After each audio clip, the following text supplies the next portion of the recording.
see the world through other people's eyes. Now, empathy is a quality of character that can change the world.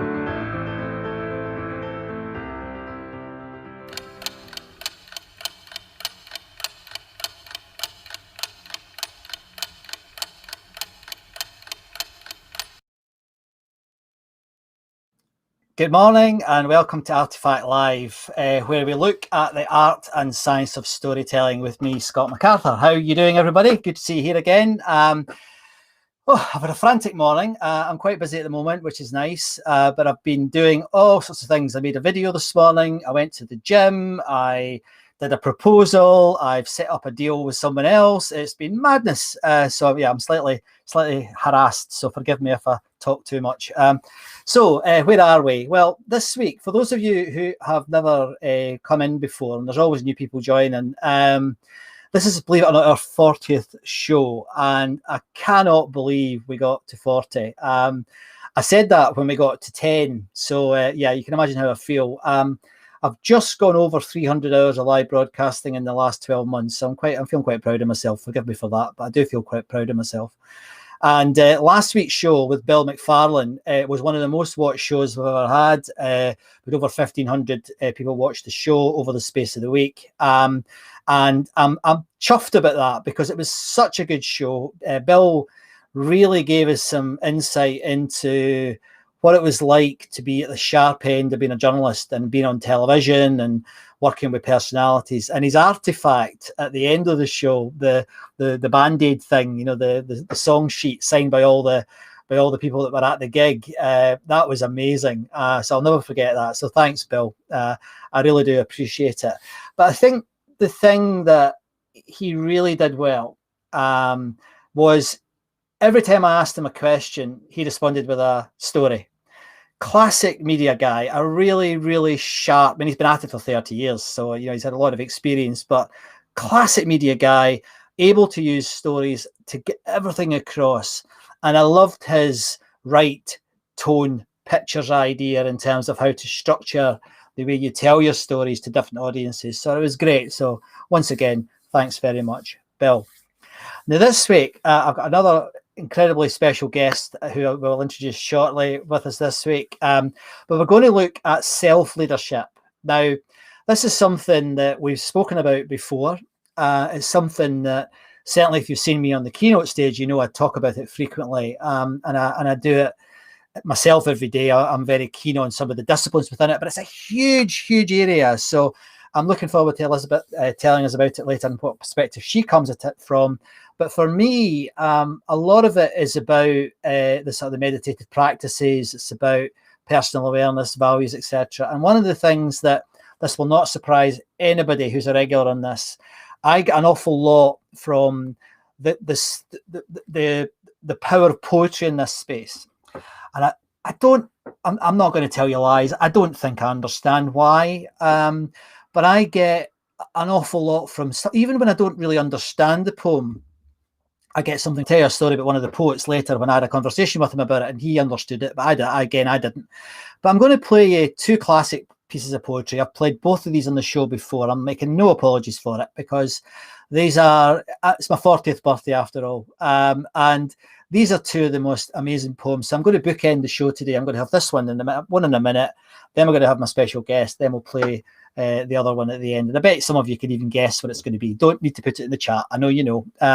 But with regards to the chat, before I play this piece of poetry, if it's your first time here, please say hello in the chat and let us know where you're tuning in from. I think last year we had somebody from Mississippi, which I'd never had anyone in before. So that was really nice. So this piece of poetry to introduce the whole day today. This is a piece that I first came across about 10 years ago. And it was with I was actually down the road here in Cheltenham at a poetry festival, and I was speaking that day, and one of the ladies was speaking about her influences, and she mentioned Mary Oliver. Now, I'd heard of Mary Oliver, and in fact, I think I'd read some Mary Oliver poetry, but I'd never really thought deeply about it. And this particular piece of poetry is probably her most famous work. And this particular recording is actually a rare recording of Mary reading her own work. And it was actually done specially for my favourite podcast, On Being, with Krista Tippett. So there's a number of links here that I really like. And I hope you enjoy it. I'm not going to say anything about it at first, but just give it a listen and see what you think, and see what it makes you think about self-leadership. Wild geese. You do not have to be good.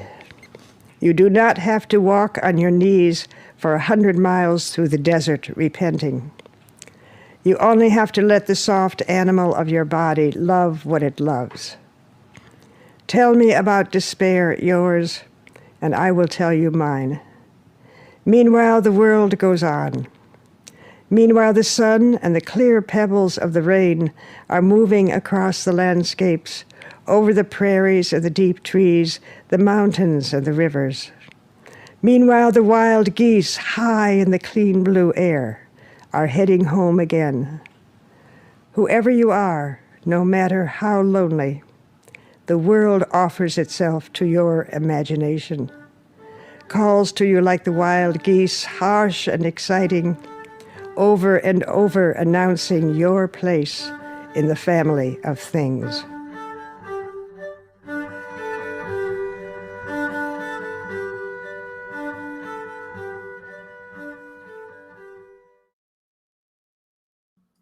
So I hope you enjoyed that.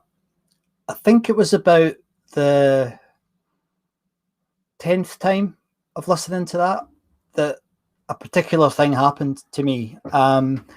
There's the way Mary reads it is typical Mary. She's very unassuming, and oftentimes when you hear her reading her poetry, which isn't that often, but she doesn't emphasize things like other poets. She's a very, very simple reader. And but there's a word in there that jumped out at me after watching it about 10 times or listening to it about 10 times. It's in this line. I'll put it on the screen. There's a line she says, you only have to let the soft animal of your body, etc. And the word there is only.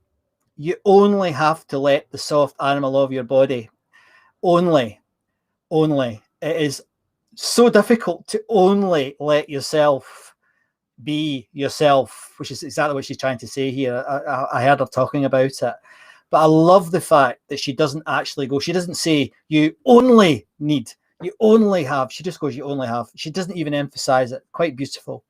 She's one of these poets that I just love, and if you get a chance to read her books about storytelling that she wrote later in her career. She was in her 80s when she wrote these books, only 2 of them. She wrote a book about called On Poetry, and then she wrote a book about her life.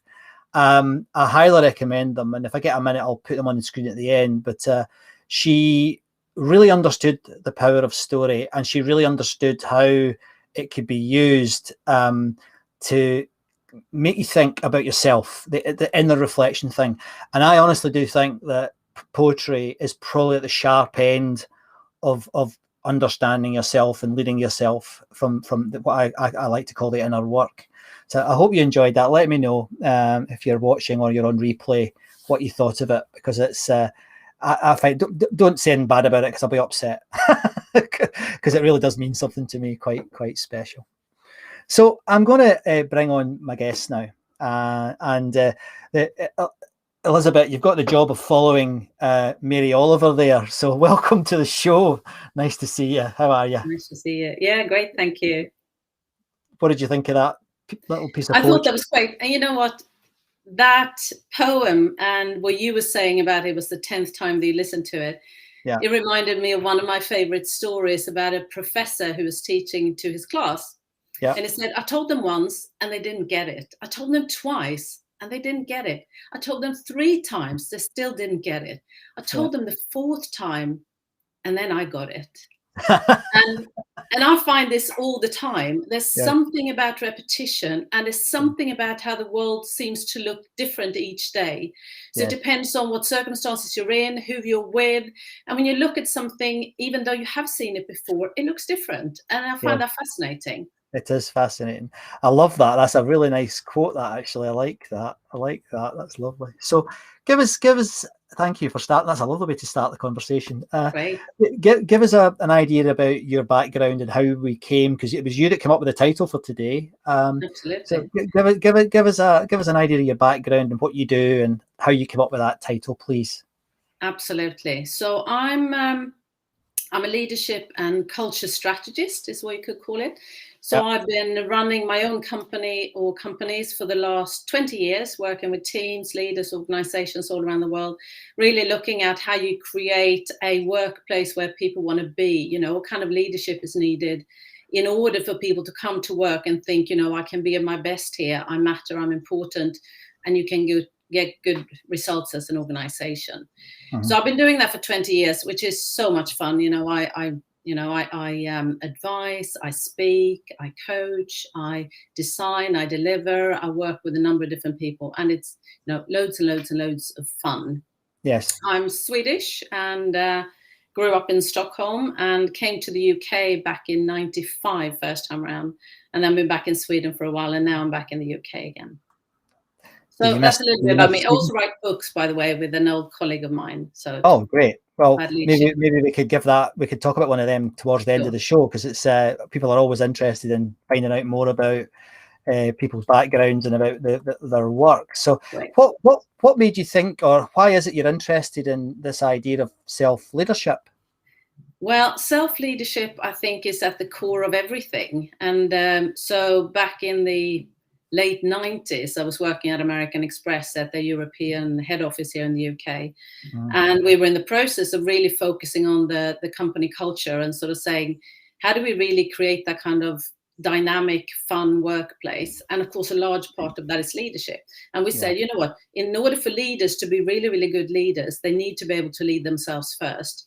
So it was a real effort of saying, how do we get leaders to understand what's going on the inside here? What happens when I show up and I'm really stressed? What do I create in other people? And for me, it was almost like one of those things. I've been doing a number of different things through my career, but when I saw a place, an organization that really focused on that, it was as if I'd found my calling. I was like, I get that. I get that what's going on in here leaks out to the world around all the time. And if we don't see that and we don't take control of that, anything can happen. And maybe, you know, we can have a very negative impact in the world, on the world around us, if we don't think about it. So that's really where it comes to for me. Okay. What's been the biggest challenge then to get leaders to start thinking about themselves? What's been the thing, the eureka moment almost that you've found that you in when you've done this successfully, obviously, but that has, you know, made them think differently about the way they lead? I think it's the stories, actually, because funnily enough, because you can't talk about self-leadership and who you are and what you're feeling and all those kind of things in sort of just factual terms. You have to talk about it in the context of, I experienced this and this is how I felt and this is what happened. So I think the stories are at the core of that. And when you can engage people through those stories where they not just intellectually think about something, but they can feel it, that's when something happens. And that's the only way you can actually create a shift in anyone anyway, is through doing that. You may need the facts as well, you know, things to back something up. But if you don't feel it, it's not going to stick anyway. It's just going to be something that you maybe do as a tick exercise. And you say, well, I've done this, I'm done. Yes. But of course, it doesn't work that way. No.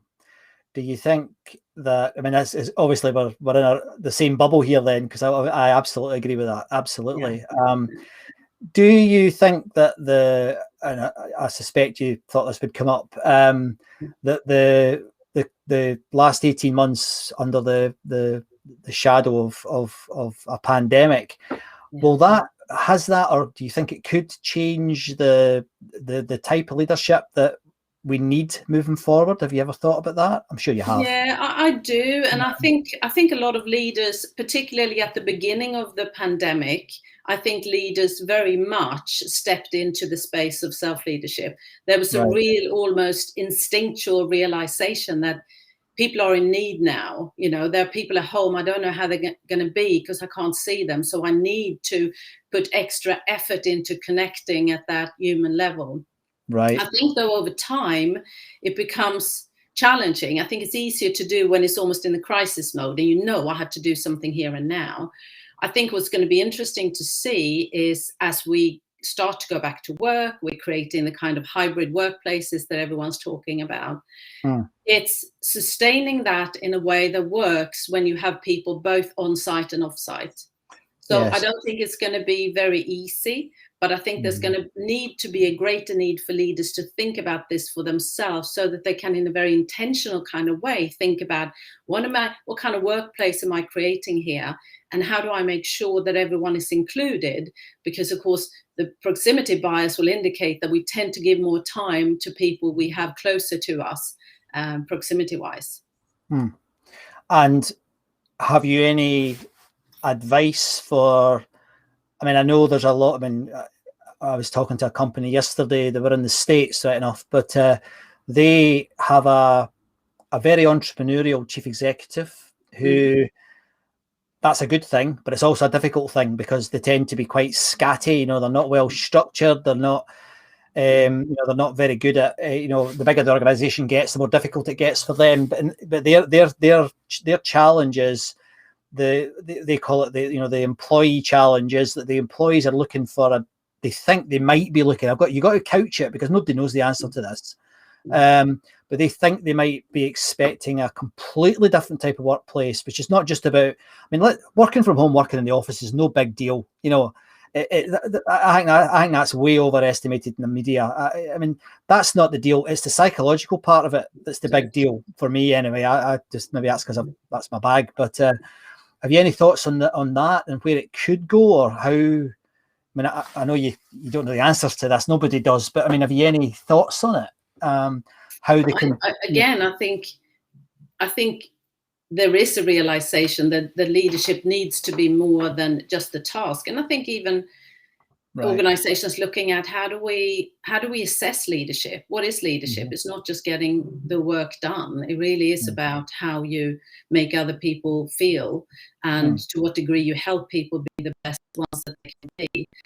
And I think the danger is getting too busy and getting busy doing things, having long lists of tasks to do. And therefore maybe not quite getting through with your leadership. So, you know, if I was going to give any advice to leaders and organizations, is saying, how do we think about this very strategically and say, what kind of inner strength do we need to build for our leaders so that they can help build that in other people? And being busy does not build strength. You need to take time out to reflect, to meditate, to just chill, you know, even like 5-10 minutes in the morning and at the end of the day, so that you have a chance to have a good night's sleep. You know, all of those kind of things really matter, and they tend to not be focused on when people are really busy. So how do we deal with I mean, this is not my view, but how do we deal with the negativity view, which says, oh, you're just a bunch of snowflakes? We've been successful for decades without you going off and meditating and, you know, spending 5 minutes dreaming about fields and forests. Why the hell should I let you do that if I'm your boss? Well, I think it's more and more understood and accepted that we are more than just what goes on in our head or what we're doing sort of on the outside. So I think it's a question of saying, and even asking people, when do you feel at your best? Is it when you're stressed? Is it when you're feeling relaxed? Is it when you're feeling confident? And how do you create that in yourself? It doesn't, sometimes we're lucky and it happens by chance. So I think most people, when you start to reflect on that, you realize, actually, I have loads to do with that, with regards to how I'm thinking and feeling. And it does impact, you know, you can look at simple things like, you know, imagine one of these game shows on TV, and you can see people sitting there and they're typically very clear-minded and they have great memory. but they're sitting there, they're under stress, and it's as if they have no access to any of their great internal resources. Yeah. And if they were not stressed, they would be able to see so much clearly. So it's this whole idea as well of saying, you know, as a world, as an organization, as a society, what kind of state do we need people to be in order to solve the big problems? We're not going to be solving problems and challenges if we're just constantly under sort of stress mode. It's not us at our best. It's good for short periods of time when we maybe just need to survive, but it's not a constant state to be in. Yes, I think I'd like to come on to your artifact in a sec, but just before we finish this part of it, I think we face a challenge, and I'm now standing beside you because I agree with you. But I think that there is going to be a big pushback from the city and from a lot of chief executives, because these companies, I'll say it again, have been very successful with a stressed workforce. Yeah. And because they work on you know, sometimes quarterly deadlines, particularly if they report into the city, why should they give a monkeys about what you've just said and what I would say? Because I would say exactly the same as you there. I would say virtually the same as you. And I think that is going to be one of the big challenges, because is the power of the people, is the impact of people saying, no, I'm no longer going to accept this enough? Or is money going to come back and be the dominant force? And I think there's a lot of people, and I include myself in this, who are slightly hopeful that we can change it. But I think that it's going to happen naturally is naive. We have a problem with the city in the UK. We need to re-educate them. They're human beings as well, but they have a particular agenda, and I get that agenda. I don't agree with it, but I get it. So I don't know how you feel about that, but I don't think, you know, folk have been saying, oh, you should meditate for 30 years and nothing. I mean, it's improved, but it's still not where it should be. You know, I don't know if I'm being cynical, but I mean, I've worked with the city long enough that I know how they behave, you know. But I think it's a question of sustainability, because I think to a degree, for a large time, business has been all about making money. And of course, businesses need to make money without a doubt. But that's only one part of it, because you can also look at a lot of unhealth that goes on, where organizations also lose out from people not being able to come to work because they're not in a good place physically or mentally, or both. So I think it is a question of recognizing that business is so much more. And there is an expectation, I think. There's more and more understanding that we are part of a bigger picture. And I think organizations are starting to understand that they play a bigger role than just making money. They are there to help, you know, protect the planet. Certainly, you know, we're all using up the resources in some kind of way. But we're also responsible for people. There's more and more understanding about how you operate within the supply chain, for example. Do you know all the linkages? Do you know what's going on in a country or an organization that you work with? And it's all of that, but it's the understanding the complexity of all of that hasn't necessarily been something that's been focused for leaders to do.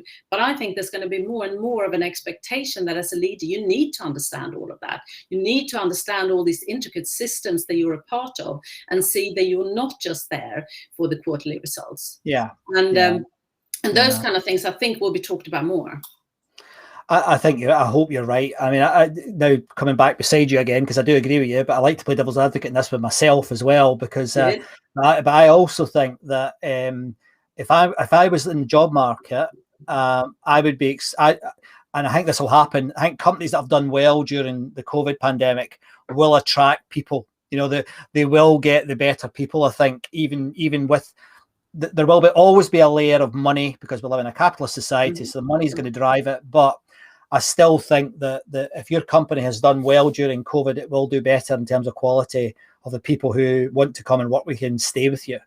I hope. Time will tell, of course. Time will tell. But anyway, just before we move on, thank you. That was really interesting, and thanks for letting me be devil's advocate, because I think it's quite important. There's an awful lot of mealy-mouthed nonsense about we're all going to suddenly be going all day. I mean, get a grip. You know, people need to. You know, we're running businesses. We're not running even charities need to change. But we're running a world that does need to make money, does need to look after the environment, does need to look at a number of other things that well, some people know my opinions on that. I think there are stronger things than that, but that's contentious. We'll not dwell on that. But Doug's asked us a question here. More and more, I'm realizing that work has to support my life. And if it causes me stress, that's a problem that needs to change rather than a challenge that needs to be overcome. Yeah, can't disagree with that, Doug. Well said. No, well said. I agree. Yeah, Well said. Well said. And so I asked you if you would kindly bring along a little artifact to tell us a story. Did you manage to bring something? Yes, I did. Excellent. I've got it here. And I think you've got a picture of it, actually. I think you've got a picture of it in a car in Mozambique. Right. Okay, I'll have a look. This is a rosary bead necklace. Yes. It was given to me by a friend of me in Mozambique. There you go. Yeah, that's in Feliz Bella's car. So this was given to me. I had a very interesting and rewarding experience in working with a charity called SOS Children's Villages. And I was working specifically with their organization, fundraising organization in Sweden. And what they do at SOS Children's Villages is they really work with protecting children in, so either they're working with families in countries where the children might be at risk of being abandoned, or when the children have lost their parents, they create an alternative setup for life. So they create like family villages where they live together with other children, and they have like a mum and they have an aunt and really help to raise them. So in a sort of orphanage, but a much more sort of villagey kind of family feel. Right. And what they were doing is they wanted to kick off an initiative they were going to pilot, and they were going to pilot it within Mozambique in the villages they have there, where they wanted to link to the UN's work around children's rights and children's participation in their life and the sort of the rights and that all children have in the world. They wanted to really work actively at children's self-esteem and self-leadership. And they were saying, how do we really equip these children, not just, care for them and give them food and a home, but how do we build them from the inside out? How do we help them to feel really good about themselves? Because sometimes the children, if they go to a local school, they might be teased because they haven't got their real family anymore, those kind of things. Yeah. So how do we help build that in them? So a program started to be created, and I was asked to come in and really look at it from the grown-ups' point of view and say, how do we help the adults in the villages, the mums and the aunts and them, to see their role as leaders for these kids, as parents? How do they need to think themselves? How do they need to understand what's going on for the children on the inside? So really understand the dynamics of thoughts and feelings, and how no one is a victim unless you look at yourself that way. How can you help children not to feel like something's really, they've been hard done by the situation they're in? And it was an absolutely wonderful project to work on. And having worked with the whole idea of self-leadership, for over 20 years, I jumped at this. I was like, I'm honored. Yes, please. I want to come and help. Gosh, so, I'm ashamed I've never heard of it. Never heard of it until you sent me the things last week. And it sounds phenomenal. I mean, it really, and there's a picture. I've not got it. Maybe in a minute I'll put it up. There's a picture of the countries that they operate in, and it's incredible.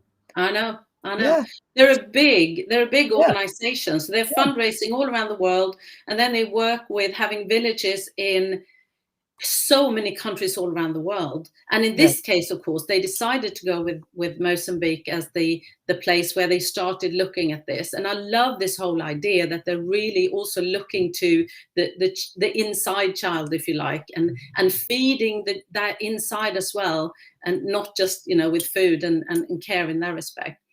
And it was absolutely fascinating. The most amazing people I've met in the process. So what I did is I went out there and I had put together a program where I then trained a set of coaches that were then going to go out and work with the mums and the aunts and everyone and really train them. Because of course this needed to be done in Portuguese. And absolutely amazing. And there's something about this whole, just the joy and the openness by which everyone just completely absorbed this, just threw themselves in, which was just like, wow, I can't explain enough what an absolute privilege it was to be able to experience that. I loved it, absolutely loved it.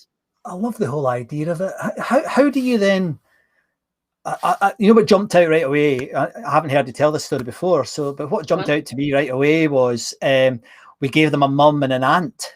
Yeah. How did they go about that? I mean, that sounds spectacular. I think the idea was this whole idea. They really wanted to create a family environment where you actually talk to someone.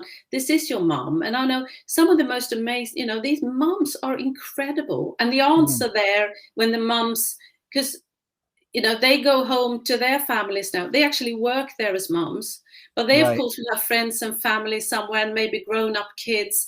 So they will want to have a few days off here and there. And that's typically when the aunts step in. So there's always, there is that sense of family. And I saw a number of mums who would come back. Of course, they're invited to their children's weddings in the future, you know, that kind of thing.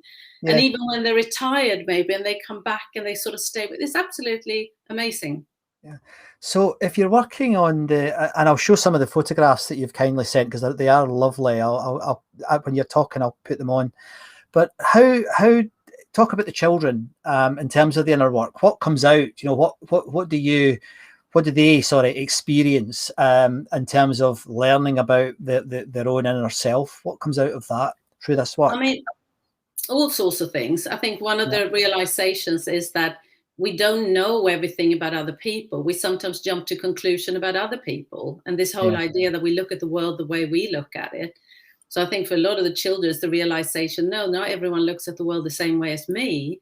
And therefore, and that's okay. So let's not assume things about people. Let's keep an open mind towards other people. Let's have, you know, positive assumptions about people and how great a place that is to start from. Beautiful. And how long has the program been going now? Do you know? I mean, this kicked off. I'm trying to think. This kicked off in, I think it's about 5 years ago now. Right. So and it's been run a number of times, a number of iterations. It's been redone. We've recreated it sort of halfway through, where we actually started merging the program for the children and for the adults, because it made sense to do it sort of all in one go to some degree, even though there were sort of separate aspects that they maybe did separately. But it was, you know, the thing again is that we don't live in isolation. So I think this was a really good example of whenever we're learning something, it's great to learn with the people that we have around us, that we don't work in isolation on that, because there's always something that we learn from one another. And this whole idea of how do I respond to when you say that to me, you know, clean up my room, then, and what does that what happens as a result of that? So it's all of that when you start to combine that, you get an even more dynamic and interesting response from all of that. Oh, I like this. This is really great, isn't it? But I'll tell you another thing, you know, there's so much to talk about on this one, but I wanted to give a little bit of a mention to a friend and a former client of mine who's Portuguese and who lives in Amsterdam. Right. And when I was going to go out first time around and train the coaches, so I've been out there a couple of times, and the first time I was going to go out and I was going to train the coaches, and the coaches, of course, they spoke English, some really good and some maybe a little less so, but certainly work together. But I love languages, and I'm relatively good at languages, but I don't know Portuguese. And I felt that it was so important that I could say something when I showed up there. I wanted to be able to talk Portuguese some kind of way. Yes. So I reached out to my friend Vanda in Amsterdam and I asked her, can you help me to translate a talk that I want to do? Because I want to be able to, when we go out and they run these workshops, I want to be able to be there and listen, and I want to introduce it. So I wrote like a 5-minute introduction speech, if you like, and she translated it for me, and then she sat down with me on Skype or something and actually read through it so that I could hear the pronunciation and everything. So I took this with me, and when we went to the villages and we were running these workshops, I kicked off by reading this speech in Portuguese. And I kid you not, the reaction and the response that I got for having tried, you know, to do Portuguese was just astonishing. Wow. And it was such a reminder that you know, in connecting with people, we can't really understand other people unless we know something about them, and we sort of reach out and reach to them where they are. Yeah. And so I was there for a while, so I learned some anyway. But when we then were running the workshops, so the people I trained, they were running the workshops. I was sitting on the sides and I was listening to this workshop completely in Portuguese. And back to the story of the professor, all of a sudden I was hearing new things, and I sort of understood more than I would have ever thought. Because sometimes language isn't just about the words that you're speaking. It's also more of an opportunity to pick up on people's body language and how people respond to something. And that I hadn't expected either. So it was a real sort of wow moment. Was there an element of this that looked at storytelling specifically at all, or was that just assumed? There was a lot of storytelling in there. So the whole workshop, the whole program is all about storytelling. But there's also an opportunity for other people to tell their stories. Because this cannot be done without stories. You know, it's all about stories and nothing else.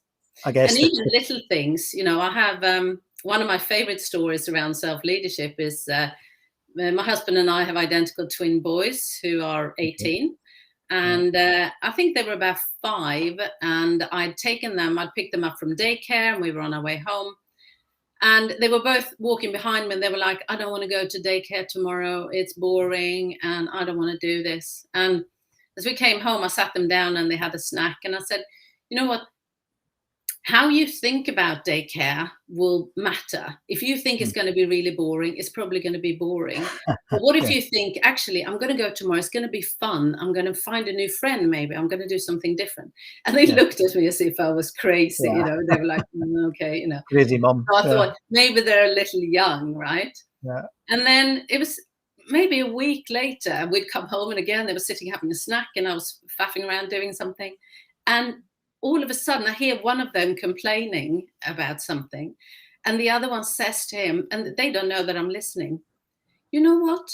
You don't have to feel that way.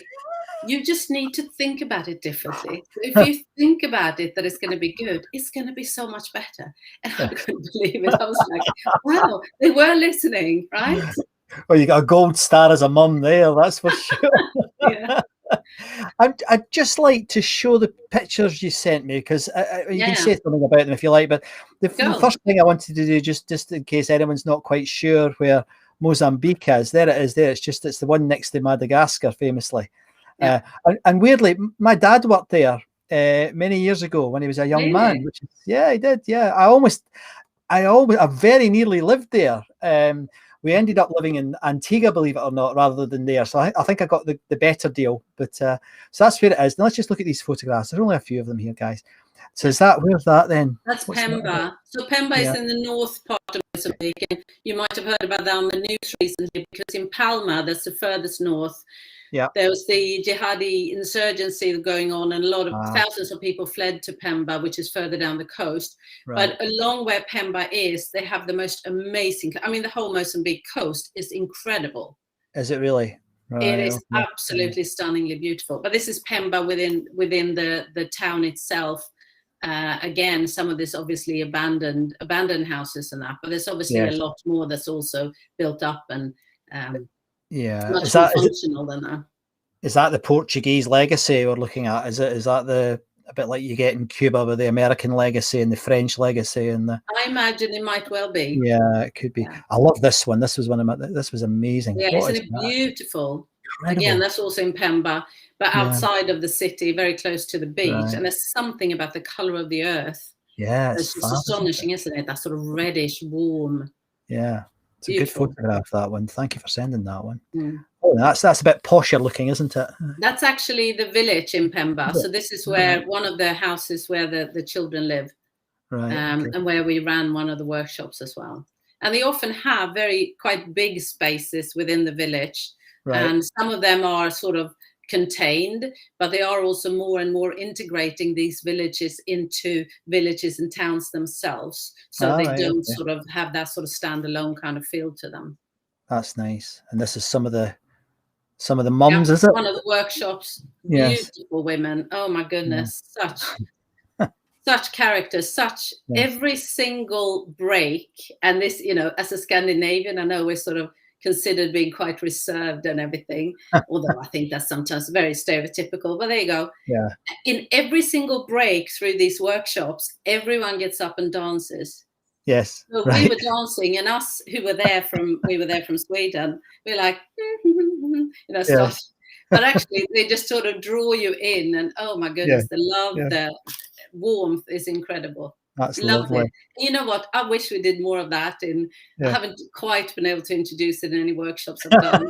You can imagine doing that in London. I think it would be quite funny. You can watch if you tried it in Glasgow. If you tried it in Glasgow, it would be absolutely hilarious. And what's this final one? So this is actually a playground, something they built in the village in Maputo. Maputo is the capital of Mozambique. Okay. And this is a play castle where the kids can play. Actually have phenomenal facilities, particularly in the Maputo village. Right. Well, that has, I'm sure everyone will agree, that was lovely. I really enjoyed that. I'm now I want to know more about that organization, because I love the idea of it. It's terrific. So thank you very much. Work. I'm happy to tell you more at a later stage, Scott. Yeah, well, that would be great. It's the only problem, of course, always with these live things is we're almost out of time now. So, but that was fantastic. So thank you. I really appreciate you. Thank you for inviting coming me. on to the show and telling us that. Yeah. And I'd like to talk a little bit more about you, if you don't mind, before you skiddle off. Right. I know I've got a copy of this here. These are your books. That's right. Yeah. Now, what are these all about? Let us know what's. I have to talk about the green one, obviously, first, because that's a story book. Yes. So I write books together with Mandy Flint, who's a friend and an old colleague of mine. And the first book, The Team Formula, was very much about, we wanted to describe what goes on within a team, but we wanted to do it in a story format. So we created this story about a team that is sort of thrown together after a merger between two companies. And then over a year's time, you get to follow this team and all the struggles that it's had, including what the leader's going through, trying to get them all together.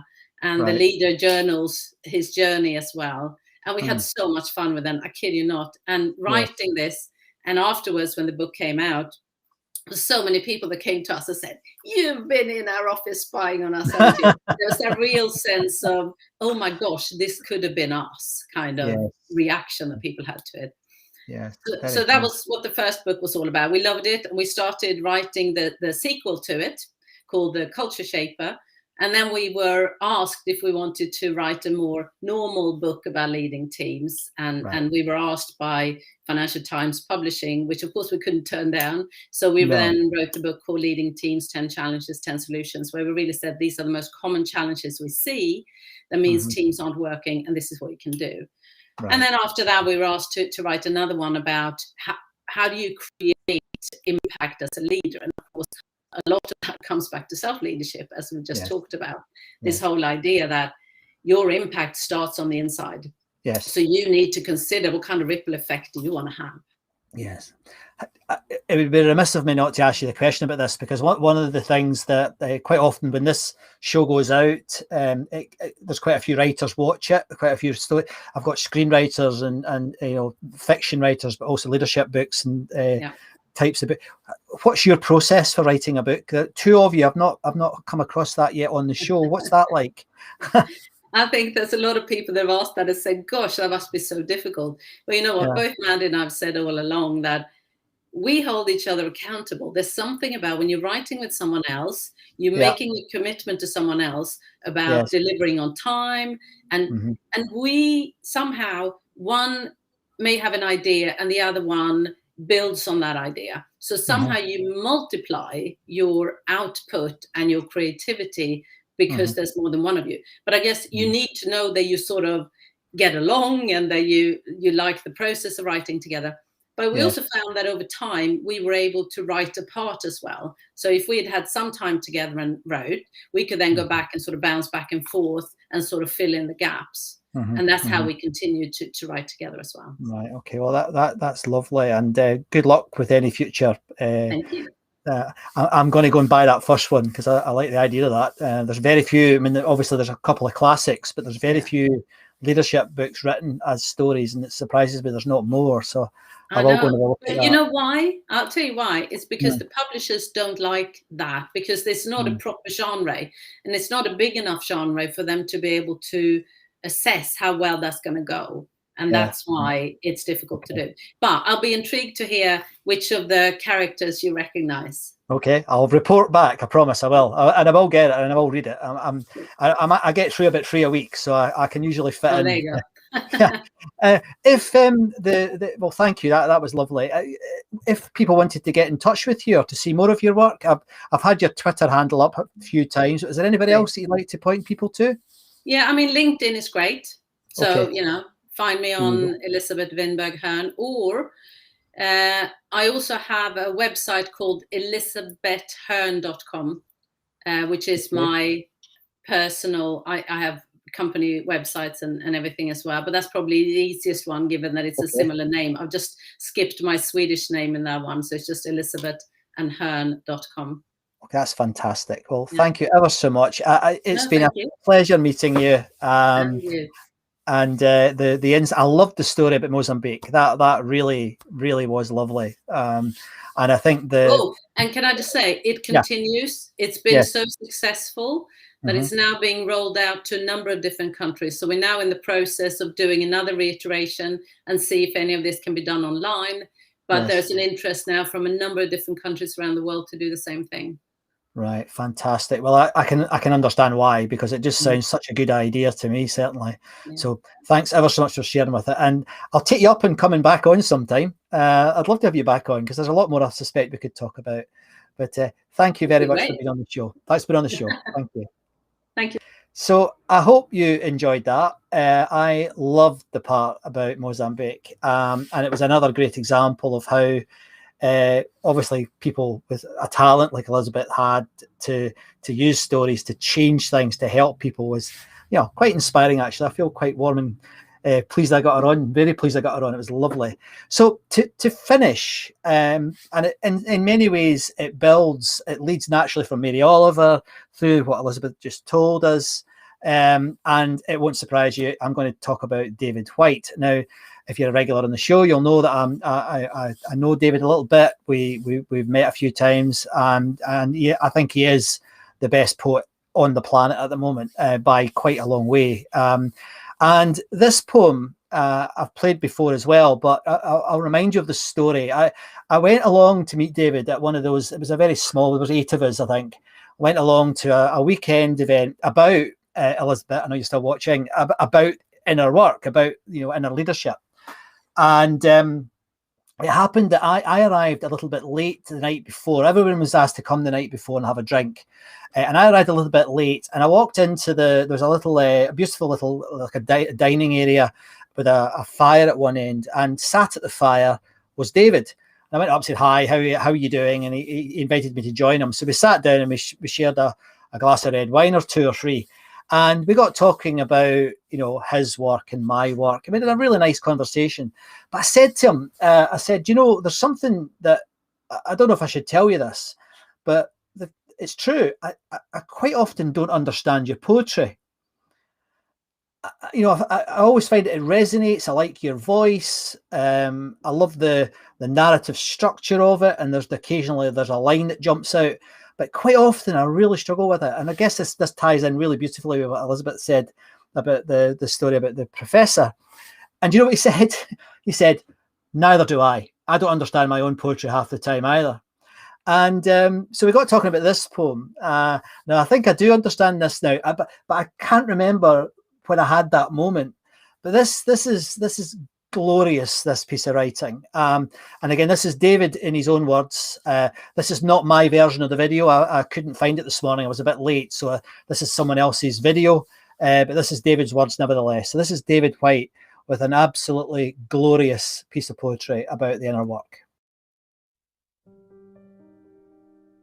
Start close in. Don't take the second step or the third. Start with the first thing, close in. The step you don't want to take. Start with the ground you know, the pale ground beneath your feet, your own way to begin the conversation. Start with your own question. With your own question. Give up on other people's questions. Don't let them smother something simple. To hear another's voice, follow your own voice. Wait until that voice becomes a private ear that can really listen, to another. Start right now. Take a small step you can call your own. Don't follow someone else's heroics. Be humble and focused. Start close in. Start close in. Don't mistake that other for your own. Don't mistake that other for your own. Start close in. Don't take the second step or the third. Start with the first thing, close in, the step you don't want to take. Now, I promise Elisabet and I did not collude. I didn't know she was going to tell that story about repetition. And David is sometimes a little bit Marmite with people because he repeats his own lines frequently. So even at the beginning of that poem, if you hear him doing it live, he'll go start close in with the step you don't want to take. And he'll pause and he'll go start close in with the step you don't want to take. And I asked him about that. And his belief is that often with poetry, you have to reiterate, you have to remind people of certain parts of the poem. And it's almost diametric to what Mary Oliver does. So it's really interesting. I like the style that David adopts, but it's not everybody's style. But I hope you enjoyed that as well. I think that is an absolute classic. I love it, and I use it frequently in my work as a speaker and as in training events that I do. So that's it for this week. My name is Scott MacArthur, and this has been Artefact Live about the art and science of storytelling. Next week, we're going to be looking at evidence. And we've got another professor on, Professor Rob Brenner, and we're going to look at how evidence and storytelling come together or not. And again, it's really nice that Elisabet touched on this as well.